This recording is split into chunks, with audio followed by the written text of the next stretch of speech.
से वो तशरीफ़ लाते हैं, आप सबसे रिक्वेस्ट है कि तालियों के साथ उनका वेलकम करेंगे और उसके बाद वापस बैठ जाएंगे। नेशनल एंथम होगा। नेशनल एंथम के लिए जब यहाँ से अनाउंस किया जाएगा तो सभी नेशनल एंथम के लिए एक ही टाइम में खड़े हो जाएंगे। तो थोड़ा थोड़ा के हैं, आप सबसे गुजारिश है कि तालियों के साथ आज के इस महफिल के चीफ गेस्ट का स्वागत करें।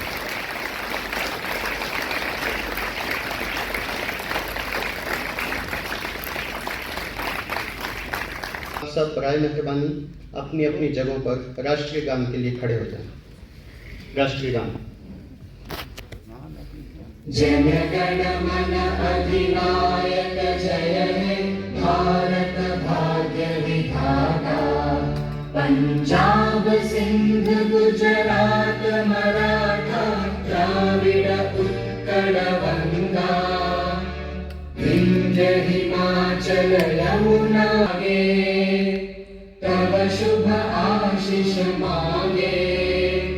गाहे तब जय गाथा। जन गण मंगल दायक जय हे भारत भाग्य।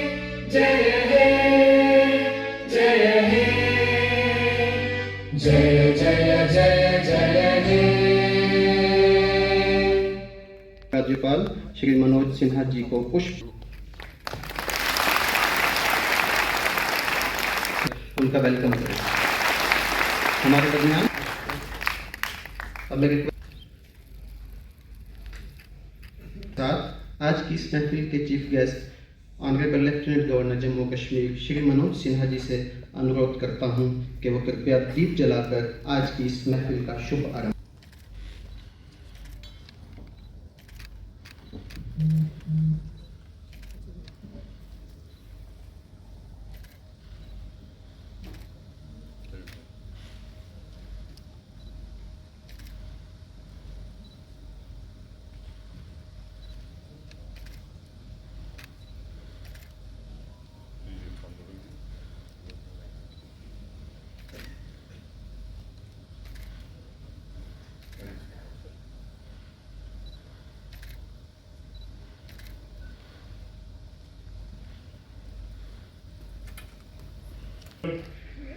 ट्राइबल एजुकेशन को लेकर बहुत सारे इनिशिएटिव शुरू किए जा रहे हैं। हमारे लीडर ऑनरेबल एलजी जनाब मनोज सिन्हा साहब का मैं वेलकम करना चाहूँगा, जिनकी गाइडेंस में, जिनकी डायरेक्शन पे जो हमेशा ट्राइबल पॉपुलेशन की इंक्लूसिव डेवलपमेंट की बात करते हैं और एक इंक्लूसिव डेवलपमेंट का प्रिंसिपल जो जम्मू एंड कश्मीर गवर्नमेंट ने अडॉप्ट भी किया है, जिनकी सदारत में ऑनरेबल सर मैं आपका वेलकम करना चाहूँगा। और जिन्होंने पिछले 1-2 साल में कंप्लीट स्टूडेंट्स की सपोर्ट सिस्टम स्कॉलरशिप को बढ़ाने की सपोर्ट की है। Divisional commissioner Kashmir Pandurang PWD जिन्होंने ये हॉस्टल्स बनाने हैं। एजाज अहमद भट्ट साहब डायरेक्टर हॉर्टिकल्चर था कि एक ऑनरेबल एलजी साहब की जो आउटरीच है, आज हर बच्चा इनको जानता है, मुलाकात का मौका मिलता है। मुझे ट्रॉफी लेने का मौका मिला, मैं कई रात ठीक से सो नहीं पाया। तो एलजी साहब के हाथों आप मोमेंटो लेंगे, अवार्ड देंगे, आपको लैपटॉप, ट्रॉफी और बाकी हर धर्म, हर तबके और हर वर्ग को विकास के लिए बराबर अधिकार दिए गए हैं। संविधान की धारा 16 में सरकार को यह हक दिया गया है कि वो समाज के पिछड़े तबकों की भलाई के लिए खास योजनाएं तैयार करे। जम्मू कश्मीर में माननीय उपराज्यपाल श्री मनोज सिन्हा जी की अगुवाई में ट्राइबल तबके की बेहतरी के लिए अनेक स्कीमों पर अमल किया जा रहा है। 4 गुना कर दी गई है। महकमे ने हॉस्टल ये डिमांड की जाती रही है कि जो हॉस्टल्स पहले से कायम किए गए हैं वो इतने नहीं हैं। ट्राइबल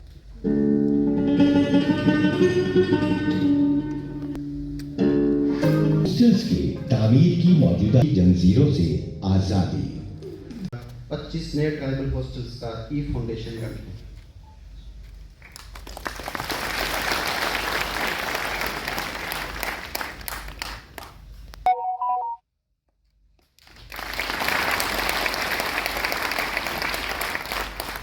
नीट और जेई के बाद प्रोग्राम का भी लॉन्च करें।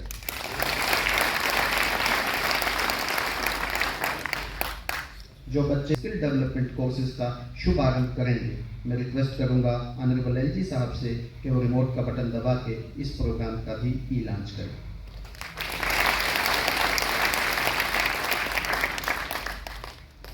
ट्राइबल अफेयर्स में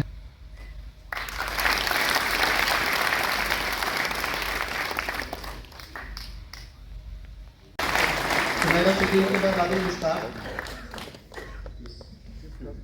आदिल मुश्ताक के बाद रक्षित सिंह।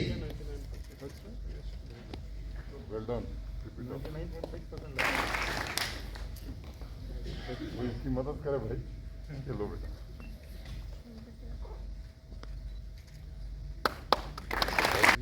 बहुत मुबारक बेटा, लो चलो चलो लो।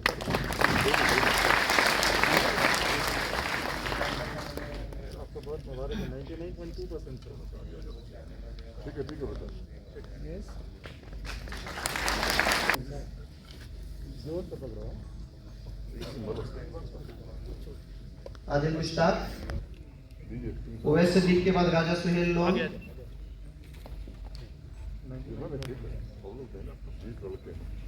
बेटा देखो सामने, देखो सामने सामने सामने। राजा सुहेल लोन।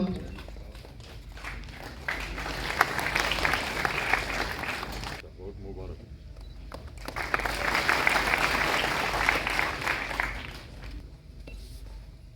दीजिए बेटा देखो इधर।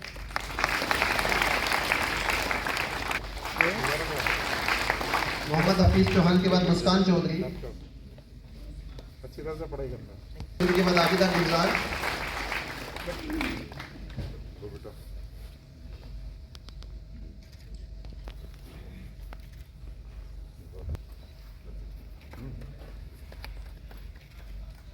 yes.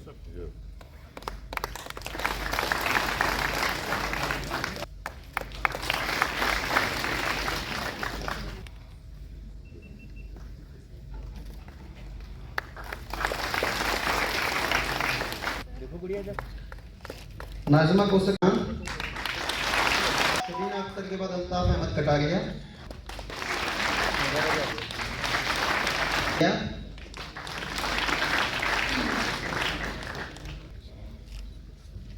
बहुत मुबारक। पीछे पीछे। हाथ लगा दीजिए। हाँ ये सर, देखो इधर सर सामने। छोटू जैसा कि आज रिक्वेस्ट करूंगा वार्डन हॉस्टल श्रीनगर नसीम अहमद से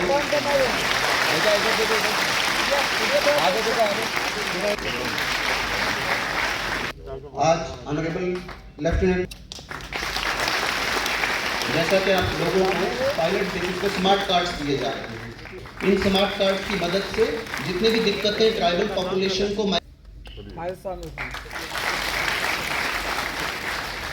कोड रीडर रहेगा, हर पोस्ट पर इस कार्ड को स्कैन करने पर ये चक्कर काटने बंद हो जाएंगे और इनको एक वन स्टॉप सॉल्यूशन मिलेगा। आगे देखिए। नूर मोहम्मद, ये Noor Mohammad. Shahid Chaudhary, secretary tribal affairs. सामने बैठे हुए सभी सम्मानित आदमी, सब सभी। आज जिन बच्चों को लैपटॉप मिला है, कहें देखने में छोटा सा लगेगा, लेकिन जिस बच्चे को लैपटॉप मिलता है वो फिर उसको दुनिया भी बदलना शुरू होती है। वो इंटरनेट के ज़माने में जम्मू को अभी इंतजार करना पड़ा, 5 वर्षों तक इंतजार करना पड़ा, और 5 अगस्त 2019 को आदरणीय प्रधानमंत्री जी ने जम्मू कश्मीर के 15 लाख से ज्यादा आदिवासियों के विकास के सपने और आकांक्षाओं को नई ऊंचाई पर पहुंचाने का एक बड़ा फैसला किया। आज मुझे जिन प्रोजेक्ट्स के लोकार्पण शिलान्यास का अवसर मिला है, वो आदिवासी गौरव को पुनः जम्मू कश्मीर में पुनर्स्थापित करने और पिछले 3 सालों से अनवरत चल रहे प्रयासों की कड़ी है। और मैं जिम्मेदारी से कहना चाहता हूं कि आदिवासी पूर्वजों का भी सम्मान है। शिक्षा, आदिवासी गांवों का समग्र विकास और उनकी आजीविका सुनिश्चित करना, ये जम्मू कश्मीर प्रशासन की सर्वोच्च प्राथमिकता है और यही भारत के प्रधानमंत्री की इच्छा है। इस खास अवसर पर मैं भी चंद लाइनें कहना चाहूँगा। सबाब हुस्न में बहुत सा पड़ी है, नए पहलू निकलते जा रहे हैं, जो तूफानों में पलते जा रहे हैं, वही दुनिया बदलते जा रहे हैं, वही दुनिया बदलते जा रहे हैं। मेरे लिए व्यक्तिगत रूप से ये गर्व और सौभाग्य की बात है कि भगवान भरोसे 20वीं शताब्दी में छोड़ दिए गए एक बड़े वर्ग को 21वीं शताब्दी की मुख्य धारा में लाने के लिए पिछले 2-2.5 वर्षों से हम सब अनवरत अनेक काम कर रहे हैं। आज लोकार्पित किए गए ज़्यादातर परियोजनाएं आदिवासी समुदाय की युवा शक्ति को समर्पित की गई। मैं इन युवा बच्चों को बच्चियों को हृदय से शुभकामनाएं देता हूं और ईश्वर से उनके उज्जवल भविष्य की प्रार्थना करता हूं। अभी कुछ दिन पहले मैं अखबार पढ़ रहा था, किसी शख्सियत का बयान था कि आदिवासी समुदाय को उनके अधिकारों से वंचित किया जा रहा है। मुझे लगा कि यह बयान शायद 15 साल पहले का है। वो सज्जन शायद लेट कर गए, जबकि जम्मू कश्मीर में आदिवासी भाइयों के जिन अधिकारों को 2007 में लागू हो जाना चाहिए था, उसे अभी 1.5 साल पहले हम लोगों ने 2 साल पहले लागू किया है। देश के अन्य हिस्सों में उसी समुदाय के लोगों को 15 साल पहले ये अधिकार मिल गया था। विकास की दौड़ में वो काफी आगे निकल चुके थे। ये सोचने की बात है कि ऐसा क्यों हुआ, लेकिन आप लोगों को 15 साल जल, जंगल, जमीन पर आपके अधिकार से वंचित रखा गया। 2022 में दबे आवाज में कुछ लोग कह रहे हैं कि जम्मू कश्मीर के कोने कोने में आदिवासी समुदाय क्यों पिछड़ गया है। मैं कहना चाहता हूं कि वो समय बदल गया है। अब तो आदिवासी समुदाय उत्सव मना रहा है। इसी तरह अनेक इस तरह की बेबुनियाद बातें कही जाती हैं। मुझे लगता है कि पिछले 2-3 वर्षों में ईमानदारी पूर्वक एक प्रयास किया गया है कि जो आपका वाजिब हक था, आपकी तरक्की के लिए जो सुविधाएं मिलनी चाहिए थी, उन सुविधाओं को अधिक से अधिक आपको पहुंचाया जा सके। आप कल्पना कीजिए, 1976 में पहला हॉस्टल यहाँ बना था और उसके बाद ऐसा कार्यक्रम और ऐसी नीतियां बनाई गई कि 2 वर्ष में मात्र 1 हॉस्टल बनता था। बिजली, पानी, सड़क, स्वास्थ्य, शिक्षा, सभी प्रकार की सुविधाओं से भेदभाव किया गया। और मुझे गर्व है कि मात्र पिछले 1-1.5 वर्षों में शाहिद इकबाल चौधरी, उनकी टीम ने, जम्मू कश्मीर प्रशासन ने 26 करोड़ रुपए की लागत से 8 हॉस्टल बनाकर तैयार कर दिए हैं। और आज आपके सामने 100 करोड़ रुपए की लागत से 25 नए हॉस्टल बनाने का काम भी शुरू किया जा रहा है, जो मैं समझता हूं कि 1-1.5 वर्ष में ये भी पूरा हो जाएगा। तो अगर आप हिसाब लगाएंगे तो 70 वर्ष में जितने हॉस्टल बने, उससे ज्यादा हॉस्टल 3 वर्ष में बना करके वर्तमान जम्मू कश्मीर प्रशासन उन बच्चों को जो अपने अधिकारों से वंचित थे, जिनका ये हक था, उसको हम पूरा करने की कोशिश कर रहे हैं और उन्हें समाज और राष्ट्र की मुख्य धारा में जोड़ने का प्रयास कर रहे हैं। मैं मानता हूं कि आदिवासी समुदाय हमारे समाज के सभी वर्गों के विकास की धुरी, उसकी तरक्की इस बात पर निर्भर करती है कि आज़ादी के अमृत कालखंड में आदिवासी परिवारों के भीतर कितनी समृद्धि आती है। सबका साथ सबका विकास के आह्वान के साथ आदरणीय प्रधानमंत्री जी ये सुनिश्चित कर रहे हैं कि सभी समुदायों का, और विशेष रूप से वे समुदाय जो पिछड़े रह गए, जो छूट गए, इनका इंटीग्रेटेड तरीके से कैसे विकास हो। देश के हर एक क्षेत्र के लोग एक दूसरे के करीब कैसे आ सके। आज आदिवासी समुदाय के 160-200 विद्यार्थी भारत को जानो कार्यक्रम के लिए आज हमारे बीच से ही रवाना होंगे। एक भारत श्रेष्ठ भारत का इससे उत्कृष्ट उदाहरण आज़ादी के अमृत महोत्सव में और क्या हो सकता है। इस भावना के साथ ये बच्चे पूरे देश में भ्रमण करेंगे, देश के दूसरे हिस्से में क्या हो रहा है खुद अनुभव करेंगे। मुझे प्रसन्नता है कि जब हर हफ्ते आदिवासी समुदाय के कल्याण के कार्यक्रम या उनके अचीवमेंट दिखाई पड़ते हैं। ये पिछले 2-3 वर्षों में एक नए प्रकार का वातावरण बना है और मैं हमेशा मैंने अनुभव किया है कि प्रकृति के साथ करीब से जुड़े आदिवासी हमारे भाई बहन एक कमिटमेंट के साथ आवाम की तरक्की में अपना योगदान देने के लिए सदैव तैयार है। और हमारी भी लगातार कोशिश है कि आपके पूर्वज को जिस मुसीबत से जीना पड़ा था, आपके पूर्वजों ने जिस मुसीबत को झेला था, वैसी मुसीबत आपको, आपके बच्चों को न झेलनी पड़े। अभी कुछ दिन पहले ही पुलवामा में principal secretary Shri B K Singh ji, divisional commissioner Kashmir Shri Pandurang Pole ji, tribal affairs के सेक्रेटरी और मिशन यूथ के सीईओ श्री, बाद इस देश में 66 साल तक पंचवर्षीय योजनाएं चलाई गई, लेकिन आदिवासी समुदाय के कल्याण के लिए मैं कहूं तो इन योजनाओं के कारण एक तरक्की का जो जन आंदोलन खड़ा होना चाहिए था वो नहीं खड़ा हो सका।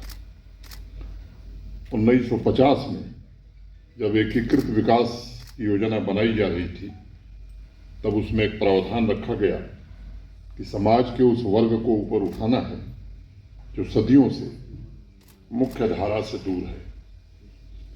66 सालों में अनगिनत रिपोर्टें आईं, हजारों करोड़ रुपए आदिवासी समुदाय के उत्थान के लिए दिए गए, लेकिन जब पंचवर्षीय योजनाओं को भंग किया गया तब तक यह मूल्यांकन नहीं किया जा सका कि किन किन सेक्टर्स में आदिवासी समुदाय का कल्याण और विकास हुआ है। 2014 में जब देश में श्रीमान नरेंद्र मोदी जी प्रधानमंत्री बने तो मैं कह सकता हूं कि आदिवासी समुदाय के बीच एक नई आकांक्षा पैदा हुई, एक नए युग की शुरुआत हुई। अनेक कार्यक्रम चलाए गए, मैं उसका विवरण दूंगा, समय लगेगा। देश में फॉरेस्ट राइट एक्ट बहुत पहले लागू हो गया, लेकिन जम्मू कश्मीर के ट्राइबल समुदाय के लोग इस अधिकार से वंचित थे, उसे पूरी तरह लागू किया गया। और चाहे हॉस्टल हो, स्कॉलरशिप हो, लैपटॉप हो, टैबलेट हो, और उनके लिए बच्चियों के लिए इंतजाम करने हो, स्किल डेवलपमेंट हो, कोचिंग हो, और उनके लिए मेडिकल सुविधाओं का इंतजाम, माइग्रेटरी पॉपुलेशन कैसे ठीक से पहुंच सके, ये पिछले 2.5-3 वर्षों में ऐतिहासिक काम हुआ है। और मैं कह सकता हूं कि आज एक हमने बड़ा फैसला किया है कि ऐसे जितनी सर्विस डिलीवरी है, ऑलरेडी जो सर्विस गारंटी एक्ट वो फिजिकल मोड में था, आज से हम लोग उसको ऑनलाइन कर रहे हैं। तो एक तरह से